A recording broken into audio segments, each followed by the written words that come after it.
Hello, everyone, and welcome back to the Royal Watcher podcast. My name is Saad Salman. I'm the founder and editor of the Royal Watcher, a royal commentator, and a royal contributor for alt.com. And my name is Sam Gillespie. I am the editor of the Beaumont. I have a background in fine jewellery and a long-held fascination with history and royalty. Hi, my name is Ali. I run the Royalty Nerd account on various platforms, and I'm a longtime Royal Watcher. We're so glad to have you on today to discuss this week's diplomatic reception at Buckingham Palace. Yeah, it's going to be fantastic. I'm a big fan of the TikTok account, Ali. Oh, thank you. Yeah, we kind of see you everywhere, so I'm so glad that you're able to join us today. Oh, thanks. Yeah, it started as an accident. I didn't mean to grow a following. It's kind of weird to say because I really thought it was just going to be my two friends watching me, and then it kind of blew up by accident. So here I am. Yeah, fantastic. Lovely to have you in our circles. No, yeah, it's such a pleasure to have you on. And I think the way that I've seen kind of your account popping off over the last couple of years and how you've become such kind of voice in the royal watching community, especially kind of the way you cover fashion and provide such an interesting take on everything. Oh, thank you. Yeah. So let's kind of start with discussing kind of the background of the diplomatic reception. So it's really the most high profile event held at Buckingham Palace every year. Usually kind of in the past, we've mainly gotten just photos of the royals arriving and leaving. So, and kind of an interesting thing for all of our listeners and those watching on YouTube is that the date of the reception is never announced in advance. It's kind of always a surprise. We kind of know it's going to happen in early December at some point, but then because of security reasons, they never release a date. So it's just a nice surprise one evening when you're kind of not expecting it to see, oh, there's tiaras tonight.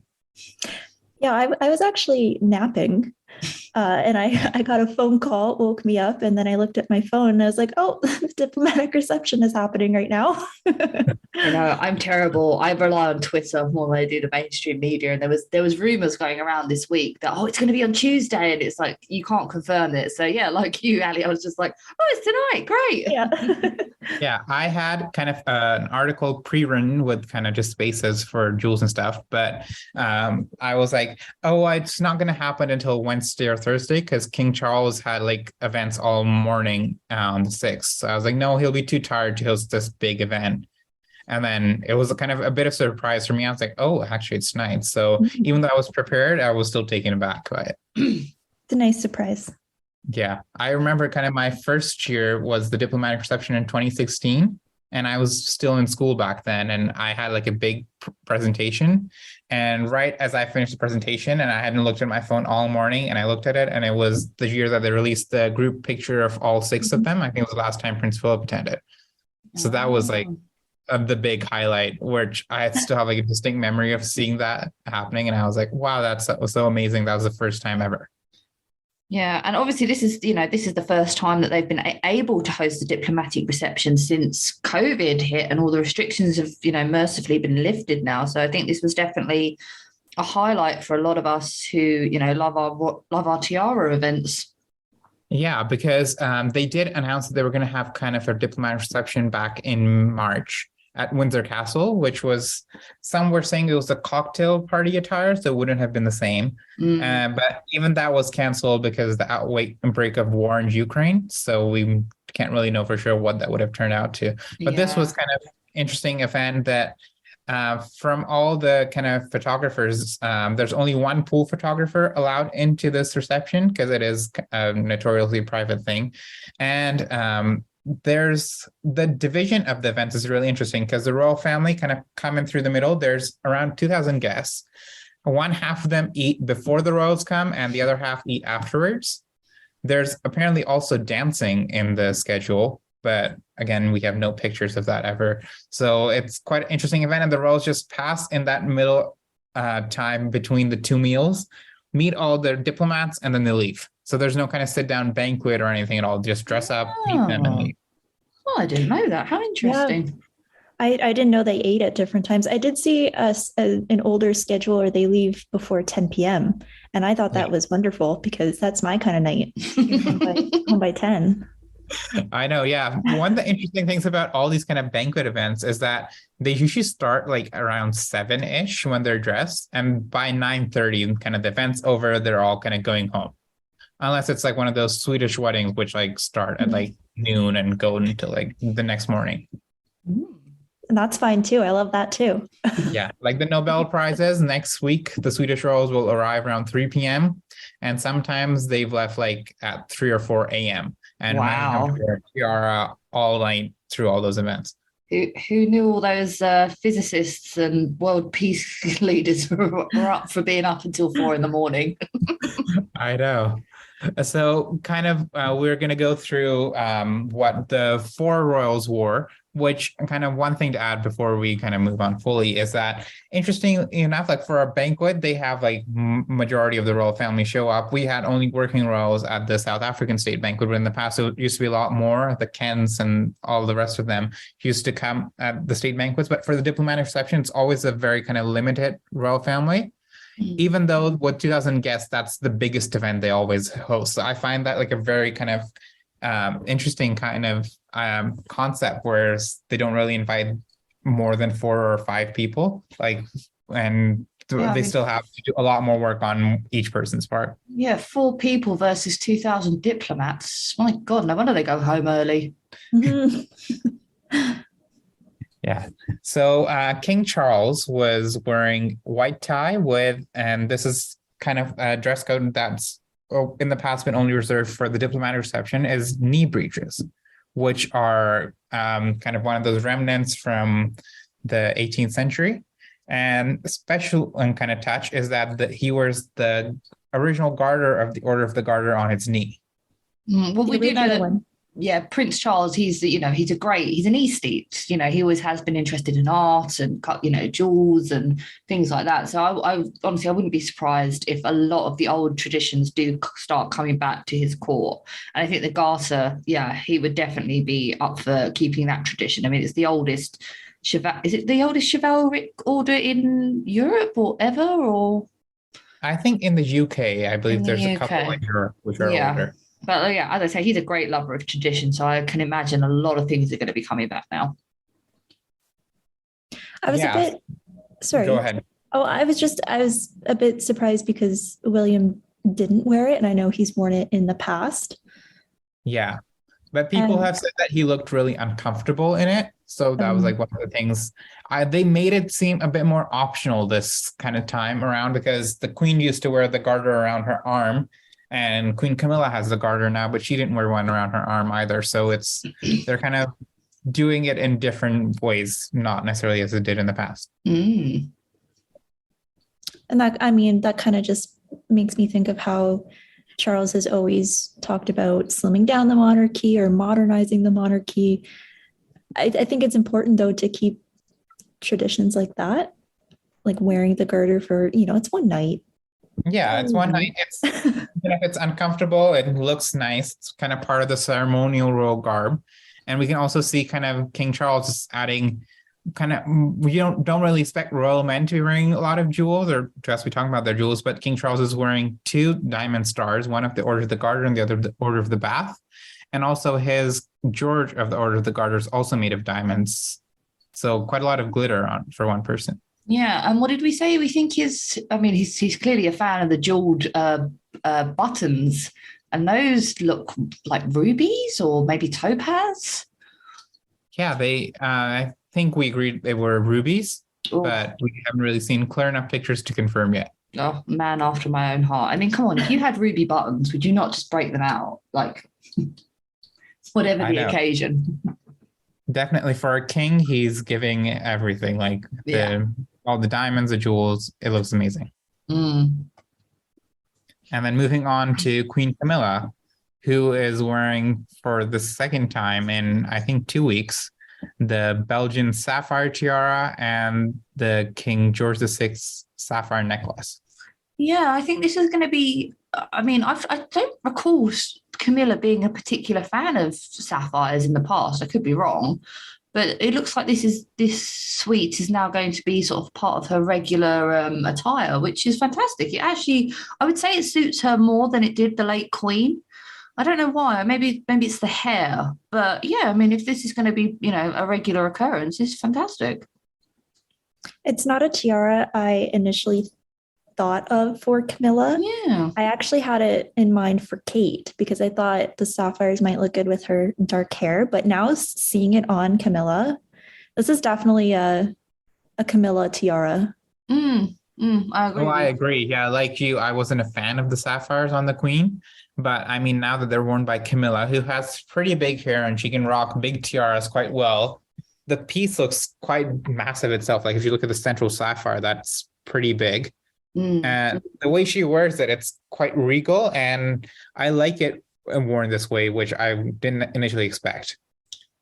I must say, I do wonder whether it's been opened up slightly because it always looked like it was slightly too closed on the late Queen Elizabeth. Like like this is more of a tiara, and the Queen maybe wore it as more of like a diadem. Does that make sense? Yeah, I saw someone on Twitter actually mention that, just wondering if the base had been widened a bit because it does look a bit more open. Yeah. Yeah. Said. There we go. Actually, if you do look a bit, and for those who are watching it on YouTube, can also see in the picture that it looks like the velvet base has been kind of changed to blonde to match Camilla's hair, where for the Queen it was more white. Yeah. So it does seem that there has been kind of some changes made to it already. Yeah. And then we also saw a newer version of the necklace. Yes. So for those who don't know, this is the George VI sapphire necklace that was given to Queen Elizabeth II as a wedding present from her father, King George VI, obviously. And it actually comes in a variety of configurations. So the first time Queen Camilla wore this piece, she actually wore the shortened version of the necklace. Without the central hanging sapphire element. However, tonight, in these pictures at least, we can see that she has gone for the full version of said necklace. And again, both versions suit her. So yeah, it's great to see it back. I feel like Camilla is a pretty big necklace person. She rocks the interesting and big necklaces quite often. Oh, definitely. Yeah, if you think about all her Saudi gems, those are massive. Yeah, they are.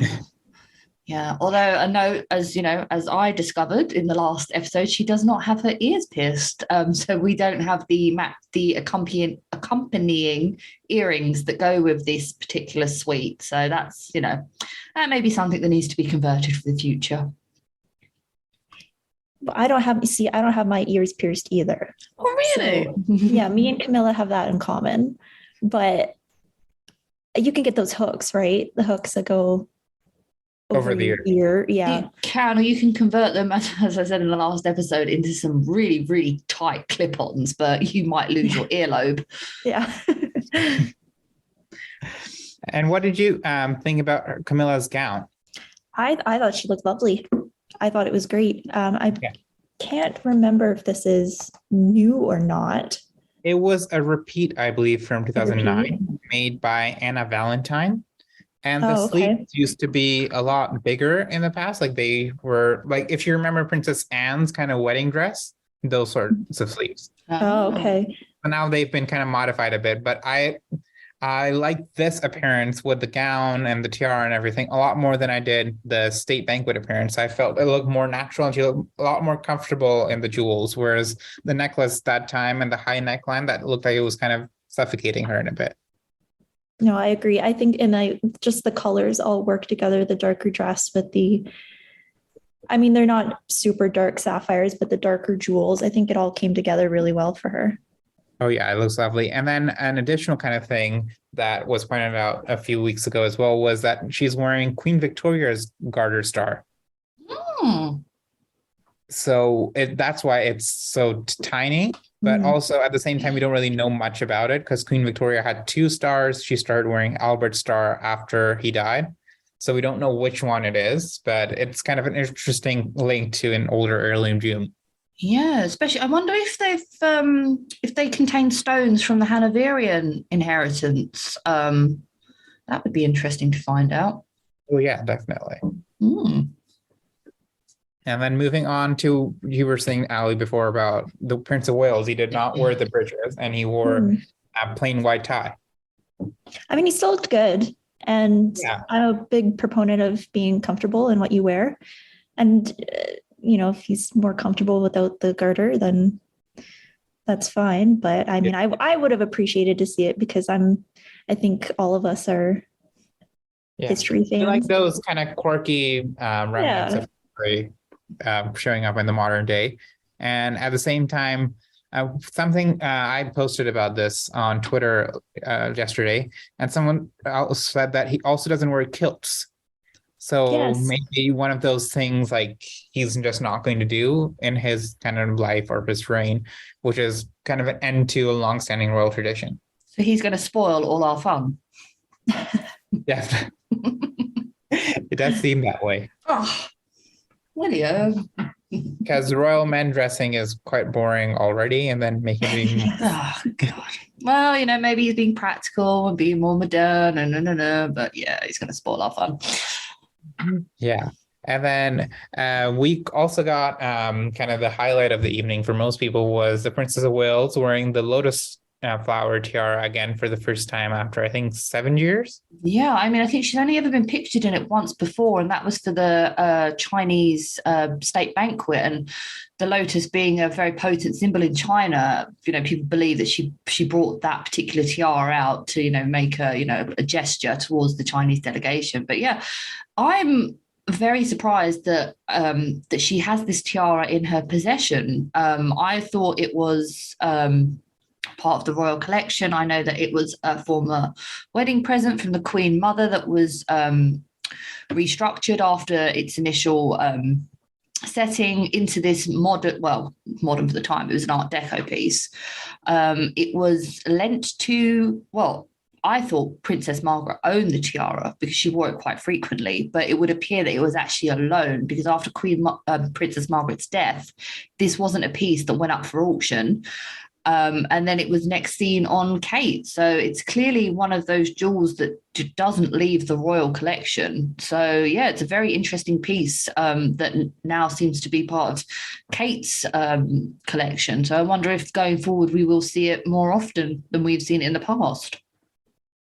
Yeah, it was actually first worn for the diplomatic reception in 2013 by Kate, which was her first diplomatic reception. Oh, yeah. She was in the silver dress, wasn't she?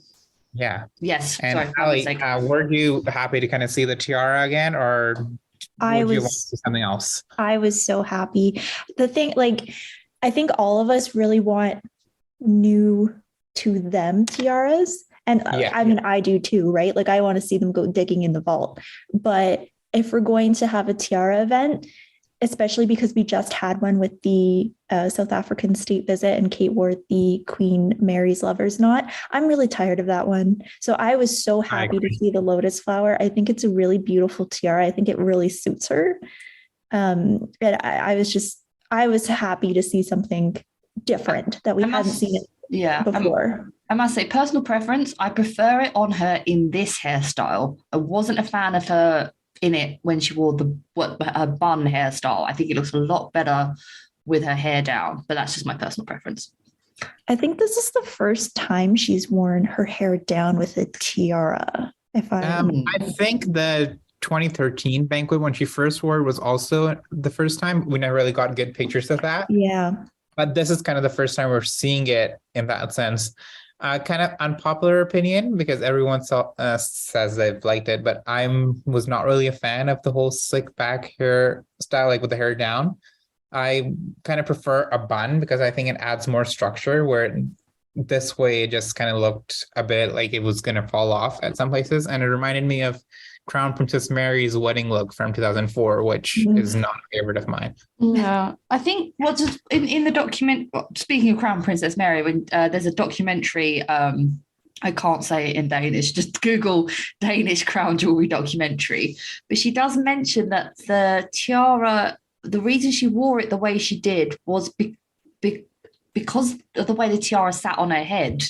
That's why she had to wear her hair in a certain way in order to keep it on her head and keep it upright. So I wonder if the lotus tiara is similar to the Danish ruby tiara in that it can be difficult to wear and there's only certain hairstyles that can accommodate it, if that makes sense.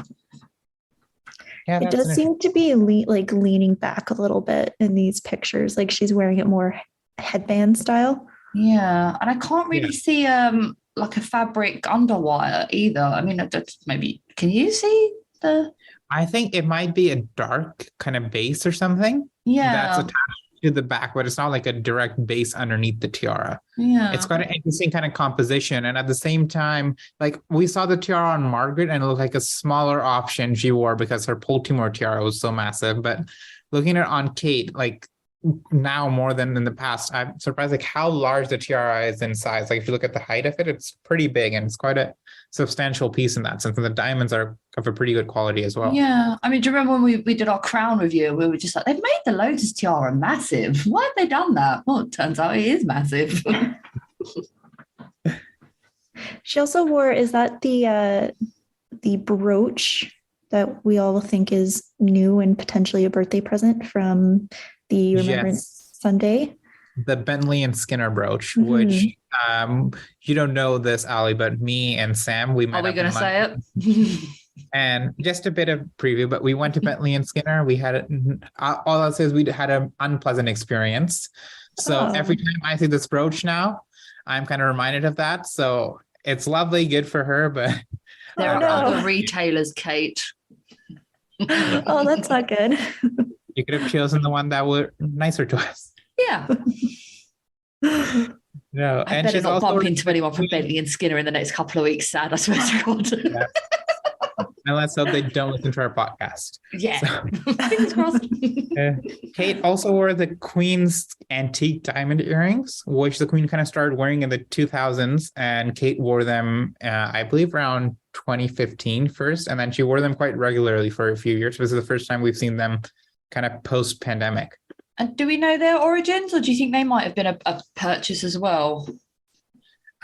It's actually, we don't know the origins, but it's like one of those things where it might have been kind of an antique jewel that they just bought at auction, or it might have been something lurking in the walls from Queen Mary's day, because the Queen kind of repurposed a lot of earrings from Queen Mary. Yeah. During her life, especially in the early 2000s, and that's kind of the around the time that these appeared. So it could be from that time as well. Interesting.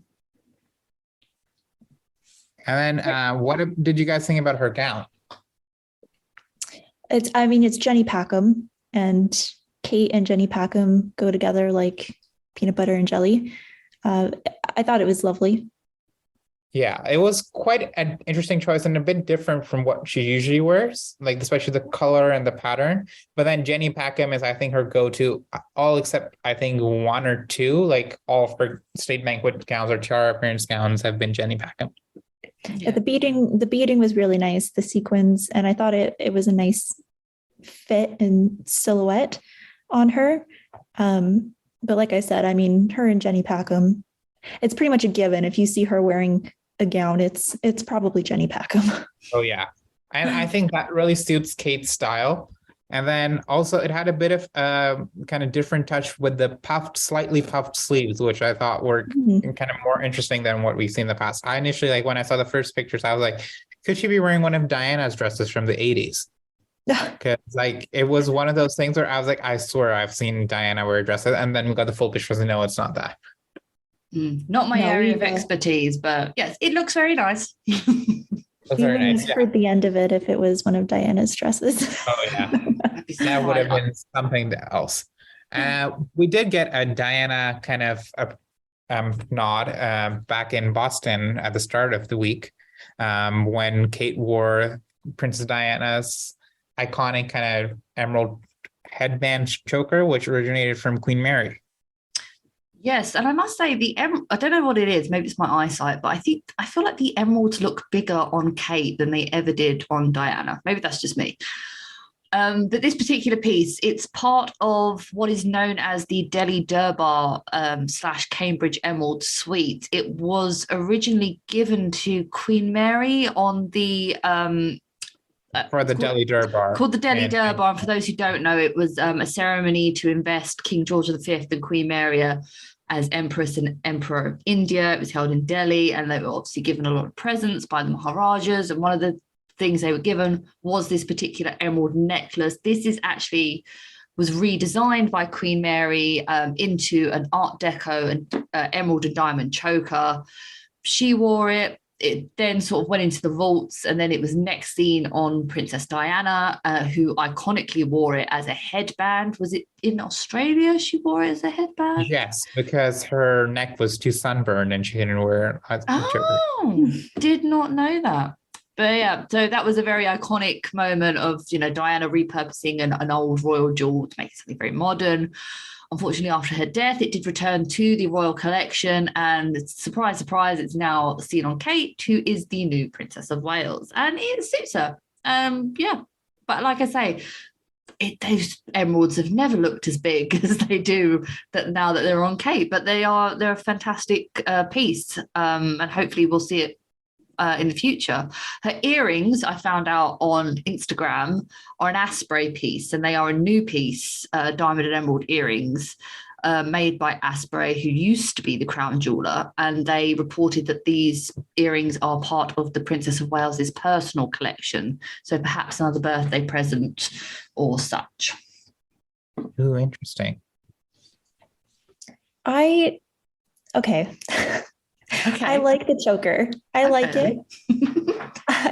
I just wish that the dress she wore was a darker shade of green to go with it. Oh, I totally agree. Yeah. Right? Like first of all, it's green screen green. Oh, we've all seen yeah. the memes. We've all seen the memes. So that's my number one issue. But I feel like if you're going to go with multiple shades of any color, maybe try to coordinate it a little bit better. This wasn't my favorite look from Kate. I'm not going to lie. I was not a big fan of this dress. I agree with you on that. Yeah. Although, she didn't rent it. She didn't buy it. She was being, ecological in her fashion sense, choices. So there's A question I have for you both is, do you think that she chose the dress before coming to Boston, or was it like renting it? Like she just showed up to the shop that morning, was like, I need to get a dress, and that's what she chose. No, that I think, when he was the Prince of Wales, King Charles used to lament that his life was planned for him 18 months in advance. There's no way she's turned up gone, I forgot my frock. Let's go and find one. No, this would have been picked out. And yeah, I mean, I've got my own issues with whoever's doing Kate's wardrobe, especially vis-a-vis the jewels. But no, this would have been planned, very much in advance. I was really disappointed when I first saw pictures before we found out it was rented, because I know they said for the guests to wear something old, right? Something reworn. And so I had my hopes up for several dresses that she could have worn. And then when she stepped out in this, I was like, really, Kate, you're going to wear that? But then found out it's rented, which is a fun, twist on wearing something old. So yeah. Didn't points she have for that. a really beautiful dark green dress that she wore? And I believe there was controversy when, I don't quote me on the year, but it was the year that all the actresses were wearing black in support of Me Too. And obviously Kate can't make a political statement. BAFTA's, but she was pregnant back then. Well, that's what That was a maternity gown. Yeah, that's what seamstresses are for. Take it in, cut it up, done. Yeah. I mean, it's a nice silhouette, though. Yes, it does suit her, but like I agree with you that the color of it is quite off-putting. And then at the same time, like you were saying, like it's a good initiative to kind of show that royals can borrow dresses, and it's a kind of mercy for us that we will not have to see it worn by Kate again. Yes. Yes, that's very true. Yeah. No, I think given like one of the dresses you shared, I think was the green dress that she wore on the Caribbean tour, and that would have worked quite well with the choker and Forgot about that one. Was Jenny Peckham as well, I believe. Yeah, she has several options that she could have gone with. This whole trip, honestly, I know we're talking about, this dress, but this whole Boston trip, it was based on earthshot and being sustainable and, looking out for the future of our environment. And we only got one rewear, and it was that vintage Chanel blazer. So I was a little disappointed in Kate on this trip. I'm not going to lie. Oh yeah, I think it's definitely something that they really should have kind of thought about in the past. And her outfits over the past, I think, year or so have been kind of out of the theme that they usually are in. So I think her main dresser was on maternity leave, and I'm not sure if she's back yet. So that kind of may be part of the reason why. Yeah. No, that's a good point. I mean, nice silhouette. It fit her well, I think. It kind of seems like there's some stretch in the chest area, but definitely not a fan of the green screen. Although I did see, before we found out it was rented, I did see something interesting on Twitter. Someone was speculating that maybe the dress was made from old bits of like the carpet. which could have been a carpet that looks like that. Yeah. Because that was the color of the carpet. So yeah, the green carpet. I know. I don't. It wasn't, but if it was, that would have been really epic. Honestly, I would have liked that more. Unfortunately. Unfortunately for us. No, I think overall it was good because of the jewels. It looked okay in the black and white photos, but kind of rating it out of 10, I'd probably give it a 3 or a 4. Yeah, I'd say yeah. 4 for me. Not that we ever want to be mean on here, but yeah. No, I mean, she looked amazing. The dress itself just wasn't it. Yeah. With her hair is parted pretty far on the side there, which she doesn't usually do, and I really like it. I wonder if they traveled with a hairdresser or. Oh yeah. There's a million and one like tutorials on like Pinterest. It's like how to get your hair like Kate Middleton. It's like number 1, get a hairdresser, employ a hairdresser to do your hair in the morning, and then you'll look like Kate. Yeah, no, it's actually really interesting kind of which roles do travel with hairdressers. Next week, we'll have another guest, our friend Jacob, who's Swedish, and he's told me a couple of times that how the Swedish royals don't travel with a hairdresser. And so Queen Sylvia kind of just goes and randomly gets her hair made at different like places where they visit, especially in like Scandinavian countries. And so it's always kind of a surprise, okay, if like how it'll turn out, which if you think about how Queen Sylvia's hair usually is, and it's pretty good and consistent, you wouldn't necessarily notice that. Yeah, that's interesting. I didn't know that. You know what? And the Swedes always have amazing tiara hair. Yes, definitely. I think I've read entire articles about Queen Sylvia's tiara hair. And she like they always nail it. No, definitely a few pointers for Kate on that department. But this looked really lovely too. Yeah. So overall, what were your thoughts on the diplomatic reception?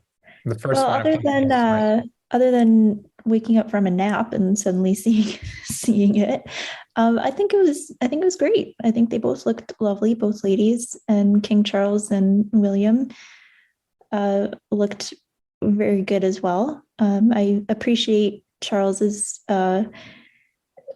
desire for the jewels. I always appreciate when they bust out the bling.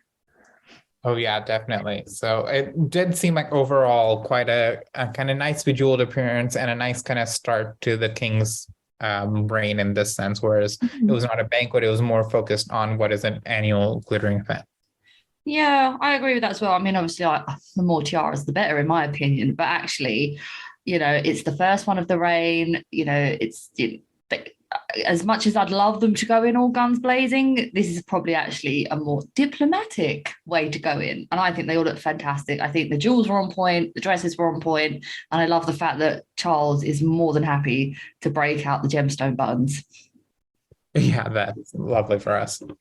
I'd be interested to see, I suppose we're going to have to wait until after the coronation for this, which makes sense, but I'd be really interested to see his family order. Oh yeah. Because they're still wearing. And what color that would be, and kind of how it would look with everything else. Yeah, no, that's something that I'm really excited for as well. But I think that's definitely going to have to be an after the coronation thing. But Oh, definitely. Unless we get a couple of gala events before the coronation, you never know. Last Mhm. time around, they had a gala performance. And so it may be that they might have one this time as well. And also, I don't know if you guys know this, but there's going to be the state opening of Parliament 4 days after the coronation. Mhm. So we'll have kind of two tiara events to look forward to in the month of May itself. Yeah, I can't wait actually. And other sort of Twitter related gossip is that the St. Edward's crown, which is the crown that is used in the crowning ceremony that we only ever see and the monarch only ever wears during a coronation, has been removed from the Tower of London and is being resized as we speak in a discreet location. Charles has a big head. Confirmed. Oh, I don't know. I'm just because they're resizing it. I think with the resizing, like for the queen, the arches were too high for her father and they had to lower them down. So No, that was the them imperial state crown. This is St. Edward's crown. actually, they've taken out both crowns. Oh, really? Ooh. Yes. So on Twitter, it was only announced as St. Edward's crown, but if you look at the royal family's Instagram post, they have both crowns in that. Oh, that'll be interesting. Well, to be honest, I just like until like 2 days later, I was just randomly scrolling through and I was like, wait, they said both crowns. yeah, well, that'll be interesting, especially given our conversations in the past about his desire to have, a more slimmed down monarchy and a modern coronation, that he's taking both the crowns out and he's going, yeah, that'd be interesting. Because he'll be wearing the other one afterwards for the entire thing. Yeah, and that also means he'll wear that for state opening, because I kind of thought he'd just wear one and then he wouldn't really wear the crown for other events, but it looks like he's going to do them all. Cannot wait. Yeah, May's gonna be No, we're gonna be busy. We're gonna be busy. Yeah. Wow. No, thank you so much, Ali, for joining us today. It's been just a delight to talk to you. No, thanks for having me. I was super excited. I've never done a podcast before. I was like, I know they're fun, aren't they? They're really cool. Yeah. It's like a fun conversation with friends, and then Yeah. other people listen to it, and then they comment and they have a good time. It's like almost like reliving it all the time. Yeah. If all of Ali's account details will be in the description below. So click on that and remember to follow. And Ali, just briefly for our listeners, you can just list out where they can find you. Oh gosh, you can find me on just about every platform under the Royalty Nerd username: Twitter, Instagram, TikTok. I have a YouTube that I haven't used in a really, really long time because I find it really hard. And I'm attempting to make a blog on Medium. So yeah, we'll definitely put all those links in the description. Yeah. Oh, thanks so much, guys. It was so fun. Thank you so much. And you can stop the recording now. Can I? Wow. Oh, there we go.